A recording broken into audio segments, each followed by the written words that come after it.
ഇപ്പോൾ ആദർശം സജി കൂടി നമ്മോടൊപ്പം ചേരുകയാണ്. ശ്രീ ആദർശം സജി, ഏറ്റവും പ്രധാനപ്പെട്ട SFI വളരെ ശക്തമായി ഈ സമരത്തിന് പിന്തുണയുമായി അവിടെ എത്തുന്നു, ആ സമരത്തോട് ഉൾച്ചേരുന്നു, വലിയ രീതിയിൽ ആ പ്രക്ഷോഭത്തിന് പിന്തുണ വർദ്ധിക്കുന്നു. ഇങ്ങനെ ഒരു ഘട്ടത്തിൽ സംഘപരിവാർ ഒന്ന് പോലീസിനെ ഒരു മർദ്ദകോപകരണമാക്കി മാറ്റുന്നു ഭരണകൂടത്തിൻ്റെ, രണ്ട് സംഘപരിവാർ തന്നെ വേഷം മാറി അതിലേക്കെത്തി ഈ സമരത്തെ മറ്റൊരു ദിശയിലേക്ക് നയിക്കാൻ അല്ലെങ്കിൽ ഈ സമരക്കാരെ മർദ്ദിക്കാനൊക്കെ പോകുന്ന വലിയ നിയമവിരുദ്ധത കാണുന്നു. ഇത് കർഷകരുടെ സമരത്തിൽ നമ്മൾ കണ്ടതാണ്.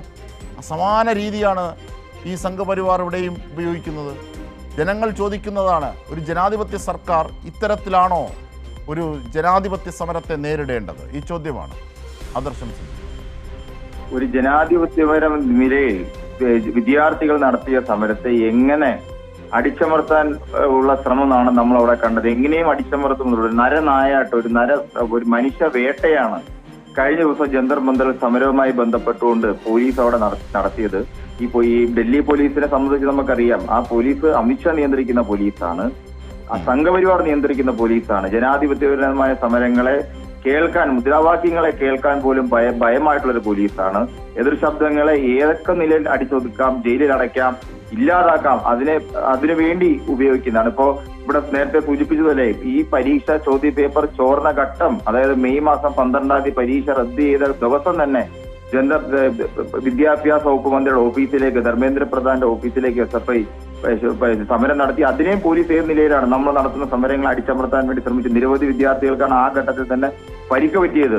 തുടർന്നാണ് ഈ വലിയൊരു പ്രക്ഷോഭം തന്നെ ഇടത് വിദ്യാർത്ഥി സംഘടന എല്ലാവരും തന്നെ ഈ സമരവുമായി ബന്ധപ്പെട്ടുകൊണ്ട് CBJPയുമായി ബന്ധപ്പെട്ടുള്ള അതൊരു സമര കേന്ദ്രമായി, രാജ്യത്തെ വിദ്യാർത്ഥികളുടെ BJPക്കെതിരായിട്ടുള്ള സമര കേന്ദ്രമായി അത് മാറിയിരിക്കുന്ന സാഹചര്യമാണ്. ആ സമരത്തെ എങ്ങനെയാണ് അടിച്ചമർത്താൻ ശ്രമിച്ചത് നമ്മൾ കണ്ടതാണ്.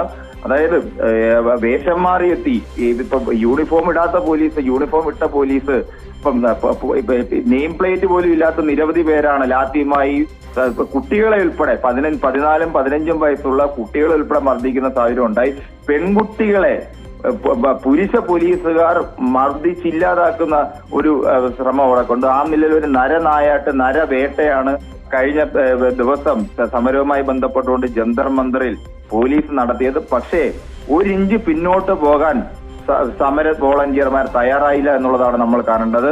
അവരടിച്ചില്ലാതാക്കാൻ ശ്രമിച്ച സമര കേന്ദ്രങ്ങളെല്ലാം തന്നെ SFIയുടെ സമരകേന്ദ്രം അവരടിച്ചു തകർത്തു. അടുത്ത ദിവസം സമരകേന്ദ്രം അവിടെ വീണ്ടും പുനഃസ്ഥാപിച്ചു. അങ്ങനെ അവർ തച്ചുടച്ചതെല്ലാം, സമരവുമായി ബന്ധപ്പെട്ടുകൊണ്ട് അവരില്ലാതാക്കിയതെല്ലാം, ഈ പോലീസിനെ ഉപയോഗിച്ച് തകർത്തതെല്ലാം തിരിച്ച് അതേ സ്ഥലത്ത് എത്ര പേരാണോ ആ സമരകേന്ദ്രത്തിൽ ഉണ്ടായിരുന്നത് അതുപോലെ തന്നെ വലിയ ജനസാഗരം അവിടെ ഒഴുകിയെത്തുകയാണ്.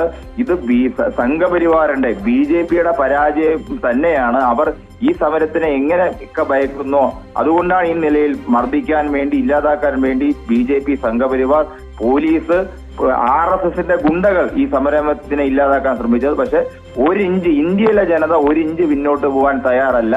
ജനാധിപത്യ മുദ്രാവാക്യം ഉയർത്തിപ്പിടിച്ചുകൊണ്ട് ശക്തമായി ഈ സമരം മുന്നോട്ട് പോകും. ഒരിഞ്ച് പിന്നോട്ടില്ല. ഞങ്ങൾ ഈ ഭരണകൂടത്തെ ഭയക്കുന്നില്ല എന്ന പ്രഖ്യാപനമാണ് ഈ 2 ദിവസങ്ങളിലായി പോലീസ് അടിച്ചമർത്താൻ ശ്രമിച്ചപ്പോഴും, സംവിധാനങ്ങൾ ഉപയോഗിച്ചില്ല എന്ന് ഇല്ലാതാക്കാൻ ശ്രമിച്ചപ്പോഴും ജനങ്ങൾ പ്രഖ്യാപിച്ചുകൊണ്ട് ആ സമര കേന്ദ്രം ഇന്ന് 10,000-ങ്ങളെ കൊണ്ട് നിറഞ്ഞുകൊണ്ടിരിക്കുന്നത്. തീർച്ചയായും ആദർശം സജിയാണ് ഈ പ്രതികരണം മുമ്പോട്ട് വെക്കുന്നത്. അതായത് അടിച്ചമർത്തലോ മോദിയുടെ ഭരണകൂട വേട്ടയാടലുകളോ നരനായാട്ടോ ഒന്നും കൊണ്ട് പിൻവാങ്ങുന്നതല്ല സമരവീര്യം. അത് കൂടുതൽ ശക്തിയോടുകൂടി, അടിച്ചമർത്താൻ ശ്രമിക്കുന്നതോടുകൂടി കൂടുതൽ ശക്തിയോടുകൂടി അത് ഉയർക്കൊള്ളുകയാണ് എന്നാണ് ആദർശം സജി പറഞ്ഞത്.